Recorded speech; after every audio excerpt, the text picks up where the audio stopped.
بسم اللہ الرحمن الرحیم۔ السلام علیکم اسٹوڈنٹس، آج ہم کرنے جا رہے ہیں 9th کلاس ترجمۃ القرآن کے سورہ نمبر 8 جس کا نام ہے سورہ قصص، اور اس سے پہلے ہم لوگوں نے مکمل 7 صورتوں کو دیکھا اور اس کو سمجھا اور اس کی ایکسرسائزز کو کمپلیٹ کیا ہے۔ تو آج ہم دیکھیں گے سورہ قصص، سورہ نمبر 8 ہے اور یہ ہے ہمارے پاس پیج نمبر 1 پہ۔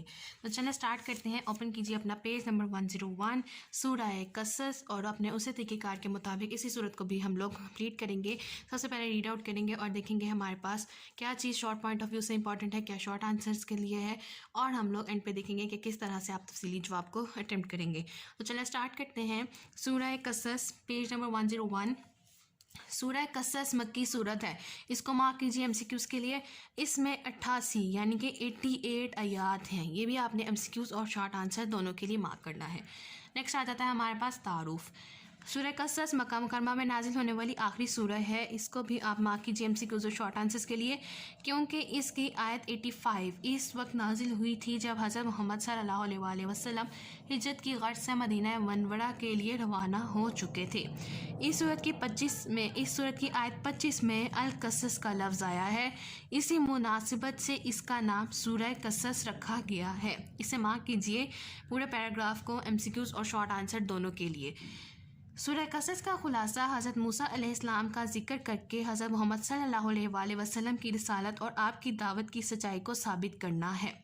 تو یہ پورا جو تعارف کا پارٹ ہے اس صورت میں، یہ آپ کے پاس بہت امپورٹنٹ ہے، ایم سی کیوز اور شارٹ آنسرس کے لیے آپ لوگوں نے اسے لازمی مارک کر لینا ہے، بہت امپورٹنٹ ہے۔ نیکسٹ آ جاتے ہیں ہمارے پاس مضامین۔ سورہ قصص کے پہلے 5 رکوعوں میں بہت تفصیل کے ساتھ حضرت موسیٰ کا واقعہ بیان کیا گیا ہے، اسے مارک کیجیے۔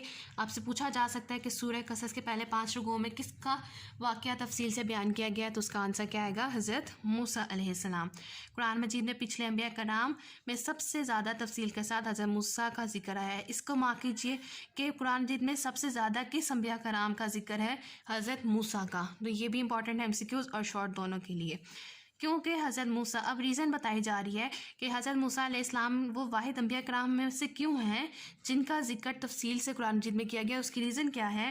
کیونکہ حضرت موسیٰ کے حالات زندگی کی حضرت محمد صلی اللہ علیہ وآلہ وسلم کی سیرت طیبہ کے ساتھ کئی چیزوں میں مشابہت ہے۔ اب یہ ریزن کیا آ گئی ہمارے پاس کہ حضرت موسیٰ کے حالات زندگی کی جو مشابہت ہے وہ کس کی سیرت طیبہ کے ساتھ ہے؟ حضرت محمد صلی اللہ علیہ وآلہ وسلم۔ سورہ قصص میں بنی اسرائیل کے ایک شخص قارون کا عبرتناک واقعہ بیان کیا گیا ہے۔ اب آپ سے ایم سی کیوز میں پوچھا جا سکتا ہے اور شارٹ میں بھی کہ سورہ قصص میں کون سے شخص کا جو ہے وہ ذکر کیا گیا ہے، اس کا نام کیا ہے؟ قارون کا، اور اس کا تعلق کس ملک سے تھا؟ بنی اسرائیل، یعنی کس قبیلے سے تھا؟ بنی اسرائیل کے قبیلے سے تھا، جس نے آخرت کا مقابلے میں دنیا کو ترجیح دی اور اپنی قوم کی بجائے فرعون کی خدمت کی۔ حضرت موسیٰ نے اسے درست راستے پر آنے کی دعوت دی لیکن وہ نہ مانا۔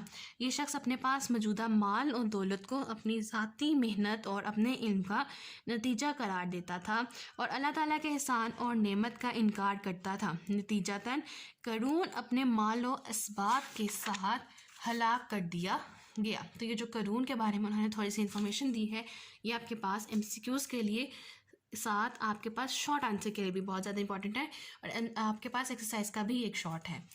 سورت کے اختتام پر حضرت محمد صلی اللہ علیہ وآلہ وسلم کی امت کو خصوصیت کے ساتھ یہ تلقین کی گئی ہے کہ اللہ تعالیٰ کے سوا کسی کی عبادت نہ کرے۔ تو اختتام میں کس چیز کا ذکر ہے؟ امت کو تلقین کی گئی ہے آخری اس صورت کے اختتام پہ کہ اللہ تعالیٰ کے سوا کسی کی عبادت نہیں کرنی۔ نیکسٹ آ جاتے ہیں علمی اور عملی نکات، جو کہ ہمارے پاس ایم سی کیوز اور شارٹ آنسرز دونوں کے لیے بہت زیادہ امپورٹنٹ ہے۔ سورہ قصص کے مطالعے سے جو اہم علمی اور عملی نکات معلوم ہوتے ہیں ان میں سے کچھ یہ ہیں۔ ظالم لوگ لوگوں کو تقسیم کر کے ان پر حکومت کرتے ہیں۔ یہ آپ کے پاس اس طرح سے آپ سے پوچھا جا سکتا ہے کہ ظالم لوگ کس طرح سے حکومت کرتے ہیں؟ لوگوں کو تقسیم کر کے۔ حکمت اور دانائی اور علم اللہ تعالیٰ کی خاص نعمتیں ہیں جو خاص بندوں کو عطا ہوتی ہیں۔ یہ آپ سے اس طرح سے پوچھا جا سکتا ہے کہ اللہ تعالیٰ کی خاص نعمتیں کون سی ہیں؟ حکمت و دانائی اور علم، اور کن لوگوں کو عطا کی جاتی ہیں؟ خاص بندوں کو۔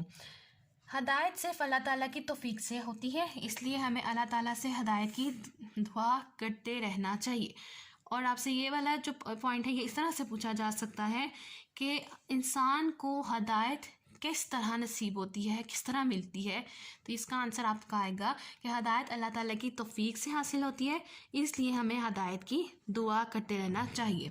دنیا کی نعمتیں اور ساز و سامان آخرت کی بہترین اور ہمیشہ باقی رہنے والی نعمتوں کے مقابلے میں کوئی حیثیت نہیں رکھتی ہے۔ اللہ تعالیٰ نے ہمارے لیے دن اپنا فضل یعنی رزق تلاش کرنے اور رات آرام کرنے کے لیے بنائی ہے۔ ہمیں اپنے علم اور صلاحیتوں پر اترانا نہیں چاہیے کیونکہ یہ سب اللہ تعالیٰ کا فضل ہے۔ اللہ تعالیٰ کو ناراض کر کے کمایا ہوا مال ہلاکت اور بربادی کا سبب بنتا ہے۔ آخرت کا گھر ان پرہیزگاروں کے لیے ہے جو زمین میں نہ بڑائی چاہتے ہوں نہ فساد۔ اور لاسٹ پوائنٹ ہے ہمارے پاس، اللہ تعالیٰ کی ذات کے سوا ہر چیز ہلاک ہونے والی ہے، ہمیں شرک سے بچنا چاہیے اور صرف اسی کی عبادت کرنی چاہیے۔ تو یہ ہے ہمارے پاس سورہ قصص کا سارا انٹروڈکشن اور اس کے کچھ اہم علمی اور عملی نکات۔ اور اس صورت میں بھی آپ لوگوں نے کسی بھی آیت کا بامحاورہ ترجمہ تیار نہیں کرنا، صرف آپ لوگوں نے تھیوریٹیکل کام کرنا ہے، یعنی کہ short answer, long answer, MCQs اور دعا وغیرہ جو آپ کے پاس اینڈ پہ مل جاتی ہے آپ کو۔ اور اس میں MCQs کے لیے آپ نے صرف یہ دیکھنا ہے کہ رکوع اس کے ٹوٹل ہے 9 آیات، 88 مکی صورت ہے، اور آپ لوگوں نے اس میں سے کوئی چیز تیار نہیں کرنی۔ اپنی انفارمیشن کے لیے، اپنی انڈرسٹینڈنگ کے لیے اگر آپ ترجمہ ریڈ کرنا چاہیں تو آپ ضرور کر سکتے ہیں۔ آگے چلتے ہیں اس کی ایکسرسائز کی طرف، اور مجھے امید ہے کہ آپ لوگوں کو اس کا سارا پچھلا تعارف جو ہے وہ سمجھ آ گیا ہوگا۔ ایکسرسائز میں سب سے پہلے ہمارے پاس پارٹ آ جاتا ہے اور اس میں کوئی بھی آپ کے پاس دعا شامل نہیں ہے۔ درست جواب کی نشاندہی، پہلا سوال ہے حضرت محمد صلی اللہ علیہ وآلہ وسلم کی سیرت طیبہ مشابہ ہے حضرت موسیٰ علیہ السلام سے۔ قارون کا تعلق تھا بنی اسرائیل سے۔ قارون اپنے مال و دولت کا نتیجہ قرار دیتا تھا ذاتی محنت اور علم کا۔ مکہ مکرمہ میں نازل ہونے والی آخری سورت ہے سورہ قصص۔ ہدایت حاصل ہوتی ہے اللہ تعالیٰ کی توفیق سے۔ نیکسٹ پارٹ آ جاتا ہے ہمارے پاس مختصر جوابات کا، اور پہلا سوال ہے سورہ قصص کو یہ نام کیوں دیا گیا، اور اس کا آنسر آ گا پیج 101 پہ کہ اس سورت کی 25ویں آیت میں القصص کا لفظ آیا ہے اور اسی مناسبت سے اس کا نام سورہ قصص رکھا گیا ہے۔ نمبر 2، سورہ قصص کا خلاصہ کیا ہے؟ اس کا آنسر بھی آپ کے پاس پیج 101 پہ ہے کہ سورہ قصص کا خلاصہ حضرت موسیٰ علیہ السلام کا ذکر کر کے حضرت محمد صلی اللہ علیہ وآلہ وسلم کی رسالت اور آپ کی دعوت کی سچائی کو ثابت کرنا ہے۔ نمبر 3، سورہ قصص کے اہم علمی اور عملی نکات میں سے 2 تحریر کریں۔ کوئی سے بھی 2 پوائنٹس لکھ سکتے ہیں آپ لوگ، یہاں پہ کافی سارے ایکسپلین کیے میں نے، فرسٹ 2 مارک کیے ہیں۔ ظالم لوگوں کو تقسیم کر کے ان پر حکومت کرتے ہیں، حکمت اور دانائی اور علم اللہ تعالیٰ کی خاص نعمتیں ہیں جو خاص بندوں کو عطا ہوتی ہیں۔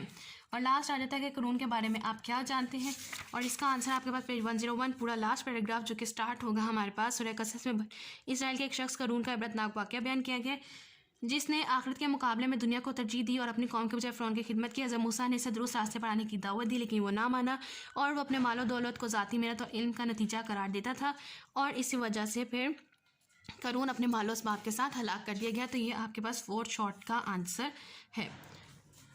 اور آگے آ جاتا ہے آپ کے پاس تفصیلی جواب۔ سورہ قصص پہ ایک مفصل مضمون تحریر کریں اور اس میں آپ لوگوں نے لکھنا ہے سارا تعارف، مضامین، علمی اور عملی نکات، اور پراپر ہیڈنگ کے ساتھ اور پراپر طریقے سے آپ لوگ اسے اٹیمپٹ کرنا ہے، اور ساری چیز میں جو ایکسپلین کی گئی ہیں آپ وہ ساری چیزیں اس میں شامل کریں گے۔ تو یہ تھی اسٹوڈنٹس آج کا ہمارا لیکچر جس میں ہم نے سورہ قصص کو دیکھا، اور مجھے امید ہے کہ آپ لوگوں کو آج کا لیکچر سمجھ آیا ہوگا۔ ان کیس کوئی کوشچن ہے، کوئی کوئری ہے تو آپ مجھ سے پوچھ سکتے ہیں، میری طرف سے مکمل کوشش ہوگی کہ آپ لوگوں کو مکمل طور پہ گائیڈ کیا جا سکے۔ اور لاسٹ میں میری آپ سب سے ایک ریکویسٹ ہے کہ پلیز چینل کو سبسکرائب کیجیے، ویڈیو کو لائک کیجیے اور زیادہ آگے سے زیادہ شیئر کیجیے تاکہ 1000 سبسکرائبرز کا ٹارگٹ زیادہ سے زیادہ جو ہے وہ جلد سے جلد مکمل کیا جا سکے۔ Thank you.